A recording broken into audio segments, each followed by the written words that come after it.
Okay, I'm here with Adrian, and Adrian, today we're going to be doing something called a running record.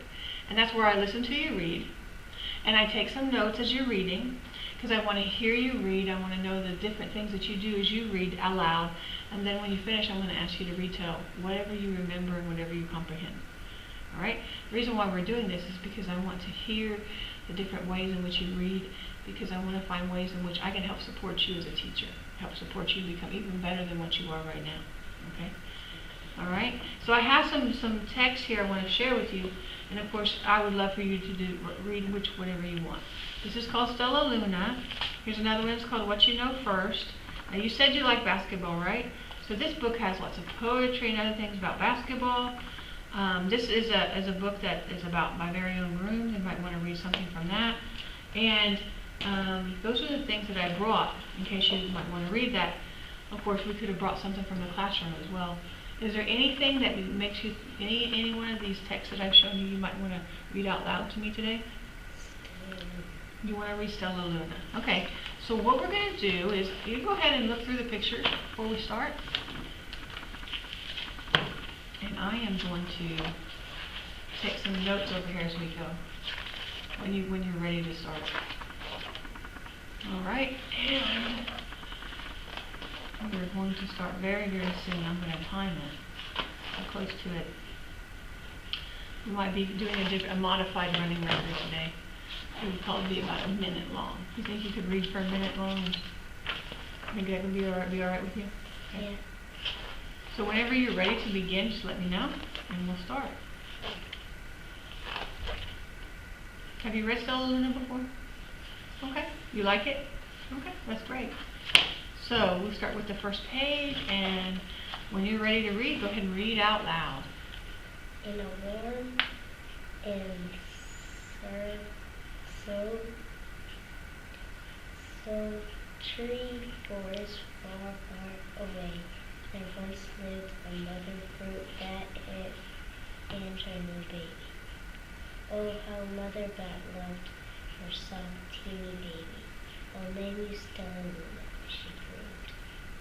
Each night, Mother Bat would carry Stella Luna clutched to her breast as she flew out to search for food.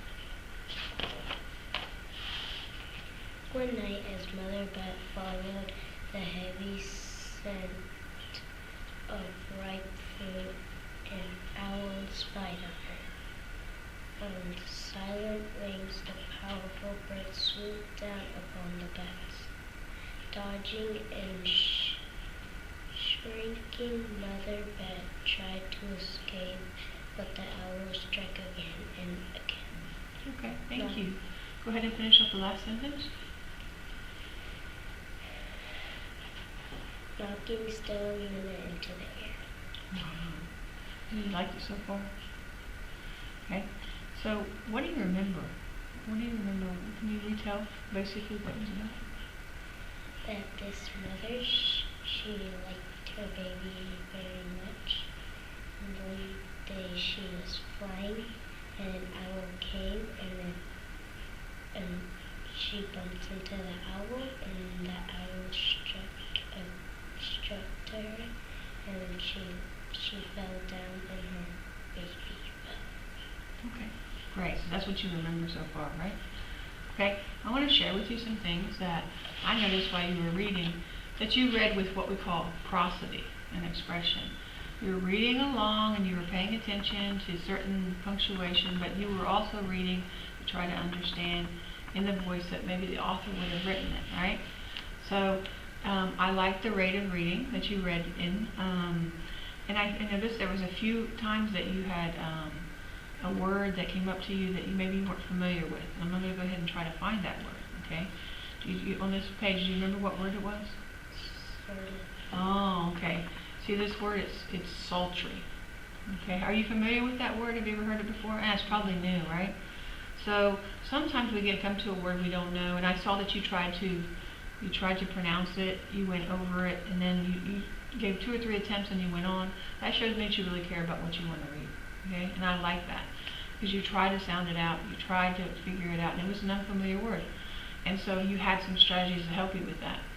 One thing that I do when I get to a word that I don't know and it's hard to pronounce and I really haven't seen it before, is I try to chunk it. So you see how you have the soul? See how it's right there? And so sometimes I'll go soul, and I say the next part tree, soul tree, and that helps me. So that's called chunking. Sometimes you might want to look to try to do that as well. On the same page, are there any other words that you noticed that were difficult for you? I know you went straight to sultry. There was another word that I didn't know what it meant. Oh, okay. Right here, breast. Okay. And so cellulina cluster to her, and it looked like breast to you, and it didn't make sense, did it? You're like, what's breast? So what did you do when you came upon that? And you said, I said breast, but it doesn't make any sense. I thought it was like her stomach. You thought it was like her stomach? Okay.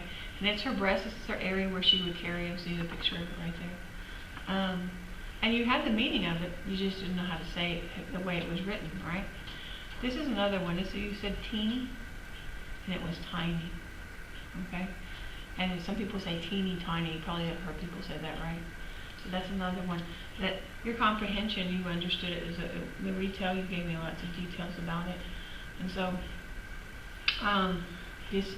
There's some information here that's going to help me decide the next time we read what are some things we need to work on and what are some things that you're doing very well and you want to keep doing, right? So that's the information that I have here. Is there anything that you learned from us doing this running record that you'd like to share? No. No? What are you going to do next time you read something? Is there any other strategies you're going to use? I'm going to chunk the word. You're going to chunk the words? How do you do that? You split the word in half and you say one part of the word and then the other part. Do you do that sometimes when you read? Yeah? So maybe it's something you want to continue to do with maybe words that you're not familiar with, huh? Yeah. Okay, great. Thank you.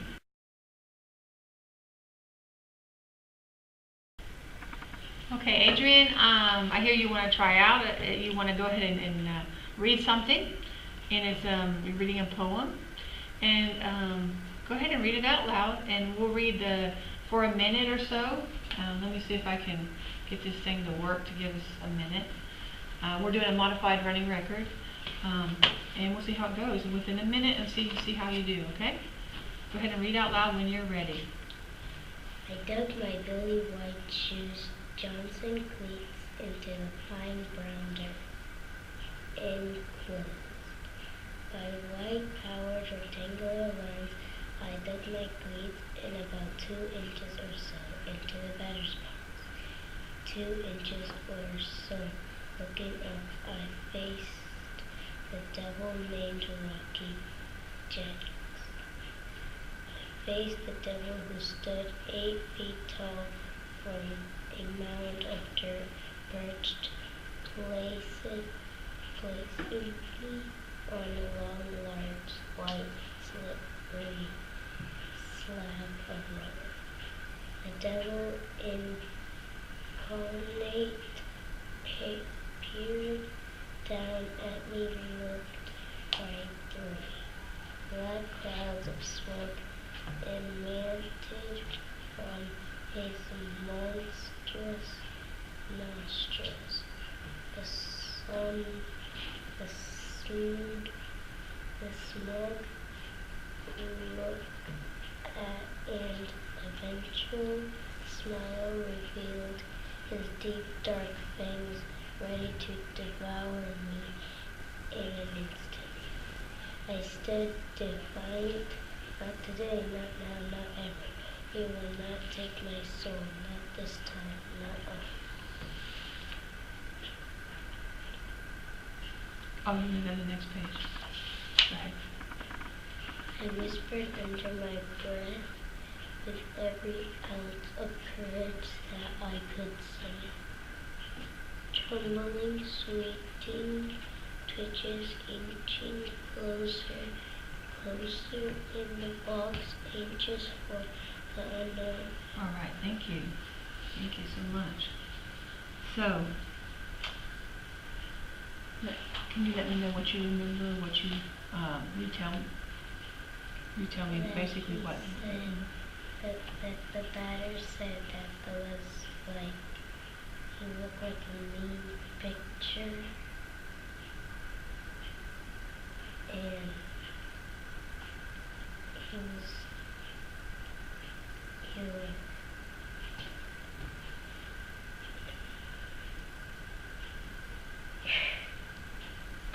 What are you thinking? So you said that the speaker, which is the person that's in there, right? What were they doing? he was up to bat. Up to bat. And so, was there something going on? He was trying to hit the ball. Trying to hit the ball. Okay. Any other details you want me to know about? Let's pretend I didn't read it, and you have to tell me. So, any other details you think are interesting to you, or you want me to tell me about? He said the pitcher looked mean, and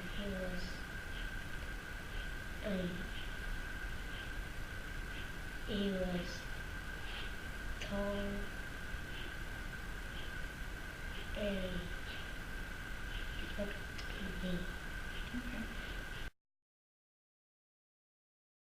I want to share with you some of what things that I saw and heard as you were reading. There were some words that you read very well. You had no problem with your fluency. You're going from one line of poetry to the next. Lots of high-powered words that you did a very, very, very good job reading aloud, and you comprehended it. So I want to say congratulations for that. And there were a few words, and we talked about last time, that sometimes you could chunk it. You see this word right here? If you were to chunk it, what do you think?